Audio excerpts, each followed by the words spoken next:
ఈరోజు Kadiri government hospital incharge అయినటువంటి Subbalakshmi madam గారికి కాంగ్రెస్ పార్టీ ఎస్సీ డిపార్ట్మెంట్ ద్వారాతో ఒక రిప్రజెంటేషన్ ఇవ్వడం ఏమంటే, ప్రధానంగా కదిరి చుట్టూ ఉన్నటువంటి మండలాల్లో రోగులకు సరైన చికిత్స అందించలేకపోతున్న హాస్పిటల్ పైన చర్య తీసుకోవాలని చెప్పి కదిరి చుట్టూ ఉన్నటువంటి కనకల్లు, గాన్లపెంట, ఎన్పీకుంట, నల్లచెరువు, అమడగూరు, ఓడిసి, ఇట్లా నల్లమాడ, వివిధ మండలాలకి దాదాపు 19 మండలాలు ఉన్నాయి ఇక్కడ కదిరి హాస్పిటల్కి సంబంధించి. అక్కడ పేద ప్రజలు ఎవరైతే ఉపాధి హామీ కూలీ పని చేసుకునే వాళ్ళు డెంగ్యూ, మలేరియా, విషజ్వరాలపైన బాధపడుతూ హాస్పిటల్కి పోతే అక్కడ సరైనటువంటి చికిత్స అందించకపోవడంతో, అదేవిధంగా కదిరి ప్రాంతానికి ఇక్కడ హాస్పిటల్కి డైలీ 500 మంది విషజ్వరాలపైన వస్తుంటే వాళ్ళకు డెంగ్యూ, మలేరియా టెస్టులు కల్పించలేక ఇబ్బంది పడుతున్నారు. అదేవిధంగా హాస్పిటల్లో చికిత్స పొందుతూ ఎవరైతే బెడ్ల మీద పడుకుంటారో వాళ్ళకి సరైన సౌకర్యం కల్పించకుండా ఇబ్బంది పడుతున్నారు. కరెంటు పోతే వాళ్ళు రోగులు కూడా ఇబ్బంది పడుతున్నారు. వాటిని అన్ని సమస్యలను దృష్టిలో పెట్టుకొని ఈరోజు కాంగ్రెస్ పార్టీ ఒక రిప్రజెంటేషన్ ఇవ్వడం జరిగింది. మేడం గారు కూడా తక్షణమే దానిపైన అన్నిటిపైన చర్య తీసుకుంటామని చెప్పి తెలియజేయడం చేసింది. కాబట్టి ఇప్పటికైనా కూడా మండలాల్లో జరుగుతున్నటువంటి నిరుపేదలు అయితే ఎవరున్నారో నిరుపేద రోగులను కాపాడాల్సినంత బాధ్యత వైద్య అధికారులని చెప్పి ప్రతి మండలానికి మెరుగైన వైద్య సౌకర్యం కల్పించాలి.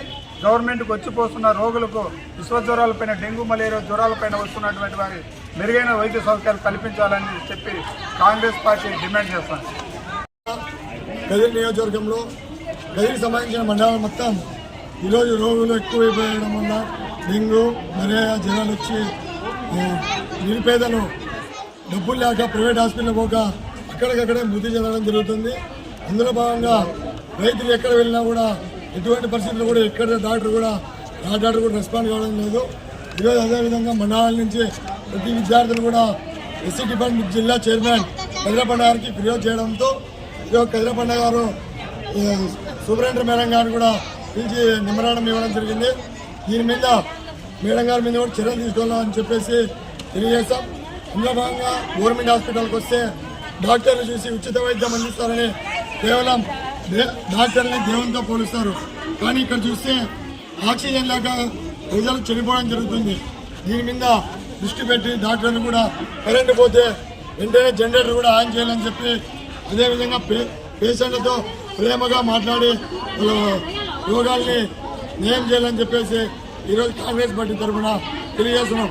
లేని పక్షంలో ఇలాంటి మీద చర్యలు తీసుకోకపోతే ఏ విధంగా మీకు నడుస్తారంటే మేము కూడా రోడ్డు మీద కూర్చొని ధర్నాలు చేసి మీరు ఇట్లాంటి చేస్తున్నారంటే అరికడతామని చెప్పేసి తెలియజేస్తున్నాం.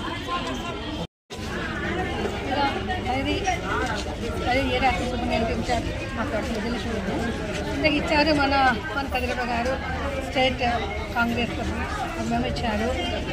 దీనికి సంబంధించినటువంటి ముఖ్యంగా మనం చూసే జ్వరాలు, డెంగ్యూ ఫీవర్, మలేరియా, టైఫాయిడ్ ఎక్కువగా ఉన్నాయి. రోగులు చాలా బాధపడుతున్నారు, తీవ్రంగా ఆందోళన పడుతున్నారు చెప్పినారు. మేము తప్పకుండా మా గవర్నమెంట్ హాస్పిటల్ వచ్చే ప్రతి ఒక్క పేషెంట్ కూడా మేము అందరికీ మలేరియా టెస్టులు కానీ, డెంగ్యూ టెస్టులు కానీ, మలేరియా టెస్టులు అన్నీ మా గవర్నమెంట్ హాస్పిటల్ టెస్టులు అన్నీ ఉన్నాయి. అన్నీ మేము తప్పని చేయిస్తాము. అదేవిధంగా గాన్లపెంట, తనకల్లు, మన యొక్క కదిరి తాలూకాలో మన 16 ఉన్నాయి మండలాలు ఉన్నాయి. ఆ మండలం కూడా డాక్టర్స్ అందరూ ఉన్నారు. ఉన్నాయి వాళ్ళు. ఇది మామూలుగా మనది ఇది ఏరియా హాస్పిటల్ కాబట్టి వేరే తరఫున ఏదైనా ప్రాబ్లం ఉన్నా మేము దాన్ని చర్యలు తీసుకున్నామని చెప్తున్నాం. మిగతావన్నీ గాన్లపెంట అనే ప్లేసులు కాబట్టి దానికి సంబంధించిన డాక్టర్ని వాళ్ళు అండర్ కంట్రోల్ గేమ్లు ఎక్కువ ఏదైనా తీవ్రత వస్తుంది. ఇంకోటి ఏమంటే మేడం, వర్కలు చేయకుండా పేషెంట్లతో డ్యూటీ చేపిస్తాం. పేషెంట్ సరే ఎవరు పొరపాటు ఏమంటే జనం ఎక్కువయ్యి వాళ్ళ హెల్ప్ తీసుకుంటారో చెప్పలేము. నెక్స్ట్ వాళ్ళ జనం చూసుకుంటాం. ఓకే. వర్షాకాలంలో ఈ సీజనల్ వ్యాధులు అనేవి ప్రతి సంవత్సరం వచ్చేవే, మలేరియా, టైఫాయిడ్, డెంగ్యూ. వాటికి అవసరమైన రక్త పరీక్షలు అన్నీ ఇక్కడ హాస్పిటల్లో సదుపాయాలు ఉన్నాయి. అవి చెక్ చేసి మెరుగైన వైద్యం అందిస్తున్నాం.